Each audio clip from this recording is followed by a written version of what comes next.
Happy Friday, girls. It's time for another inspiration. Fascination! Quite lovely. It's quite lovely. Sarah won't do it anymore. She's graduated to soloist now. She's officially informed me there will be no more opera from her. You will only be getting opera from me now. It's better for all of us. Enjoy it. So you find us here in our weekend wear, our after-school play clothes, our travel wear. Plastic glasses. This is who we are. Aren't you happy that we're dressed like this today? Oh, yeah. You know, we love our polar text. You like your polar text, too, don't you? You know, the black sweatshirt that hides everything except for white dog hair? Dog hair. Of course, I have a white dog. Yeah, so there's a lot of dog hair on us, but you'll forgive us, won't you? Because it's so apropos for our topic today. We have a good topic. We have such a good topic. Okay, here's what we do when we get home from work. You know, we live in the country. Sarah and her husband, Matt, and their family live on a wonderful little country property. Yes. And, you know, we live on a country property. And they have a pond, and we have a pond. Our ponds are not connected. They are not. There's no river running between them. There's no river. But we've learned a lot through the years, haven't we? We've learned that there are nights that you just need to throw on your Polartec, pack up the wagon, and head out to the pond. We know that not everybody has a pond, but you could head over to the coffee table. Or to the park. Or the backyard. Or over to your neighbor's front porch. Yeah, this applies to all of you, so don't turn us off. Don't think, oh, we don't have a pond, we can't do this. This is about inspired picnicking. And simple, easy, not a big magazine photo shoot. No. Kind of picnic, you know? And we thought it was important. We were inspired today because today is just a glorious Wisconsin first spring kind of day, which gets us so excited. We had to do this, but we wanted to make sure that you guys know that to the core, we're about savoring every morsel and not getting all caught up. Don't get your undies in a bundle over this kind of stuff. Just, you know what, if you stay prepared, you guys will hear us say that all the time. Yes, be stocked. Your stash of stuff. You will be so golden, and you'll be able to pick up your stuff and literally go out and have a picnic. Picnics are the greatest thing, no matter where you do them or how you do them, whether you're throwing a blanket on the living room floor or heading up to your bedroom and popping a movie in with the kids or your husband or by yourself. You know, it's just the greatest thing to do because it's easygoing, and so we have a few wonderful little tips and things that we do for our picnicking. We have to share. Let's start with the wagon, because if you have the room to roam, a wagon is an amazing device, not only for the children, but for all of the supplies. It really is, and then you're not breaking your back, dragging everything around. So for us, picnicking, of course, is down by the pond, and we have this little pagoda thing that we can sit under, and there's this wonderful sandy beach, and then we have a little campfire there. So we pack up our baskets. I'll be saying to the kids on the way home in the car, when we get home, let's grab our stuff and head down to the pond and hang out. And, you know, we grab our little containers of snacks.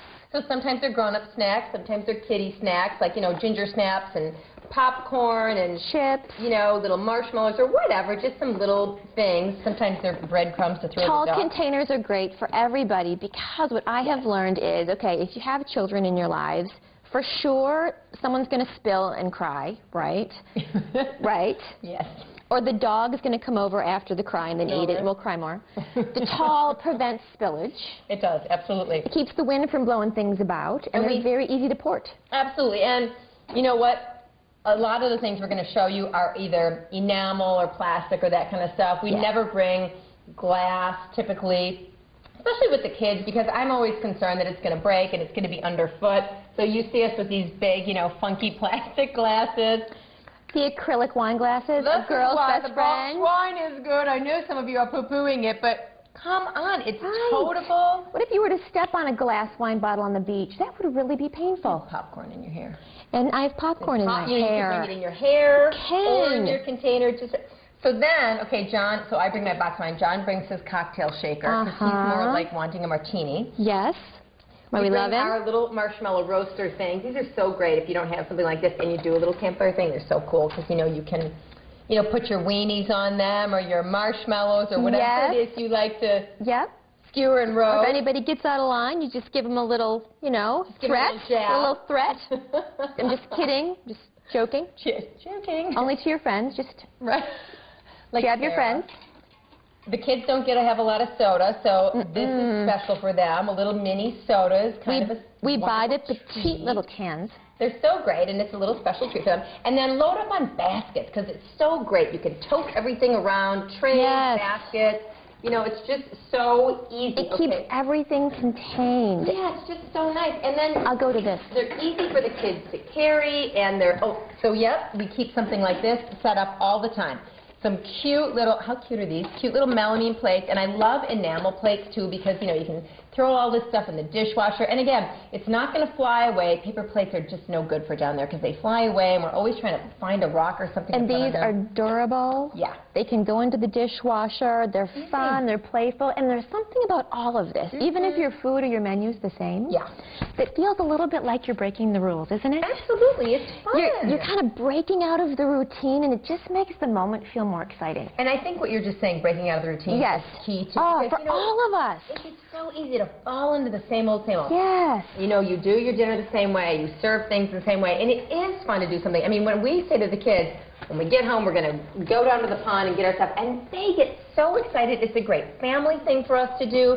It's very relaxing. It allows anything, you know, that you might have been thinking about during the day just to wash away. It's like you're wonderful. Instantly on holiday. This is a good little box to have. This is the s'mores box, okay? If you don't have a s'mores box in your life, you need to get one. And I learned this from you a few summers ago. Yep, a s'mores box. And you have some tips that are priceless in here. Yes, yes. Well, I do a lot of this because when I get down to the pond, it's sometimes windy, and I, you know, with the kids and everything, I'm catching papers, and they're, you know, entirely... Candy wrapper paper. Candy wrapper papers. They're oblivious to it. So what I do is, ahead of time, I unwrap all the Hershey's bars and I put them in a plastic baggie. Yes, because of course, hang on, let's back up. You may not all know what the ingredients are for s'mores. Oh, right. Yes, You've got your graham crackers, your oversized marshmallows, your Hershey bars. And then, of course, the mama job, is this the way it is for you guys?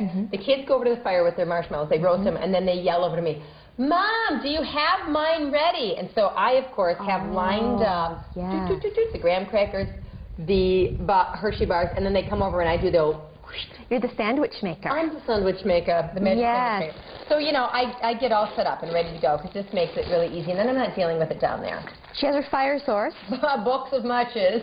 Now, keep in mind, many of you may not have campfires. You know, back in my college days, we were known to do this over, you know, the burner in the kitchen. Oh, my gosh, we have in winter. Absolutely. Right? I agree. Or in the fireplace. Yeah, you know what? If you have a public park somewhere near you, too, they usually have those little standing... little fire thingamajigs, whatever those things are called. And it's nostalgic. If you haven't made a s'more in your lifetime or in a few years, you will be so thrilled to do it. You must blog us if you haven't made a s'more. And yes, that's something you must do. It is. And the whole impromptu-ness of this, you know, that's kind of what's fun about this. You know, you're not missing out on a moment of life.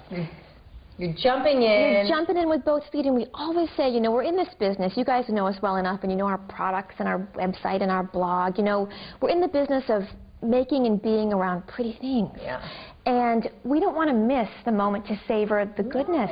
No. And having this family time with good weather, oh, it's so good. It's so key. To be outside, I think, is so healthy, too, for your mind and your body. So if you have the opportunity to take this outside, do that. And if you don't, if it's rainy and you're just looking for something fun to do, a picnic of any sort, especially a really simple one like this. Splendid thing indeed. Yes, it's fun to do. So get yourself some goodies packed up and grab your boxed wine or your can of soda or your martini shaker. Good friends, your family, your husband. Have yourself a picnic and don't miss a moment of life.